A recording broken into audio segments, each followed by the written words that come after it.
নীতি শিক্ষাৰ লগত কৃষ্টিক আজি নীতি শিক্ষা যিখিনি হেৰিত আহিছিলে তো পৰীক্ষাত প্ৰথম পৰীক্ষাত আহিছিলে সেইখিনি সোধা হোৱাই নাই কেনেকৈ কি ক'লে ৰিজাল্টো ওলালে তথাপিতো মানে দি চাওঁচোন প্ৰশ্ন কেনেকুৱানো কি আহে আমিও এবাৰ প্ৰথম পাইছোঁ এনেকুৱা নীতি শিক্ষা কিছুমান আমি মাক হিচাপে শিকাবলৈ থাকি যায় এতিয়া প্ৰথম প্ৰশ্নটো আছিলে আমি মা দেউতা আৰু ডাঙৰক কেনেকুৱা ব্যৱহাৰ কৰিব লাগে কৃষ্টি কোৱাচোন কি বুলি ক'লা পৰীক্ষাত টানকৈ কোৱা টানকৈ সদায় সন্মান কৰিব লাগে আৰু তেওঁলোকৰ কথা শুনিব লাগে ভালকৈ ক'বাচোন নিকেতনত সোমোৱাৰ আগত কি কৰিব লাগে নিকেতনত সোমোৱাৰ আগত কিতাপখন প্ৰণাম লৈ সোমাব লাগে সেৱা লৈ সোমাব লাগে ভাল চব খেলি মেলিকৈ কৈ থাকিলে সেইকাৰণে এনেকুৱা হ'ল আমি কি কৰিব নালাগে আমি লেতেৰা বস্তু খাব নালাগে কাজিয়া কৰিব নালাগে সেইখিনি নক'লেই যিখিনি ক'ব লাগে সেইখিনি নকলা ভয় লগা বস্তু খাব নালাগে আনৰ বস্তু ল'ব নালাগে আনৰ বস্তু যদি পোৱা তেন্তে ঘূৰাই দিব লাগে সেইখিনি নক'লে আৰু নোৱাৰেও আমাৰ কাৰণে দিগদাৰ হয় ৰাতিপুৱা শুই উঠি কি কৰিব লাগে ৰাতিপুৱা শুই উঠি মাটিত প্ৰণাম লৈ উঠি গৈ মুখ হাত ধুই বহিব যাব লাগে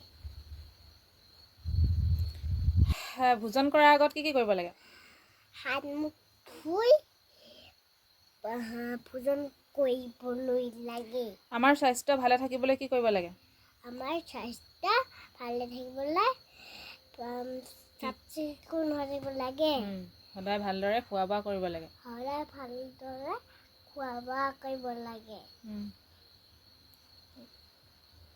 লেতেৰা বস্তু খাব নালাগে এতিয়া এটা শুভাচিত মাতা ধুনীয়াকৈ মাতা টান টানকৈ মাতি শুনাই দিয়া নাস্তি বিদ্যামৰ চকু নাস্তি সত্যমৰ দব নাস্তি ৰাহমৰ দুখ নাস্তি ত্যাগৰ বিদ্যামৰ চকু নাই সত্যমৰ তম নাই লোভৰামৰ দুম নাই আৰু ত্যাগৰ হুম নাই ইমান স্পীডত কয় নহয় কি হৈছে নাস্তি এতিয়া সংস্কৃত আমাৰ মুখত নুফুটেই ল'ৰাই মনত থৈছে বুলিহে নাস্তি বিদ্যাসম চক্ষু নাস্তি সমং তপ নাস্তি ৰাঘমং দুখং নাস্তি ত্যাগম সুখং অৰ্থ বিদ্যাৰ সমান চকু নাই সত্যৰ সমান তপ নাই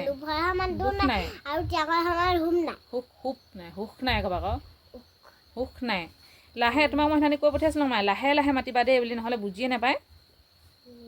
তোমাক লাহে লাহে মাতিবা বুলি কৈ পঠিয়াইছিলোঁ তুমি এনেকুৱা কৰিলা হয় নাই এটা অমিত বচন মাতা এইপিনে চাই মাতা আকৌ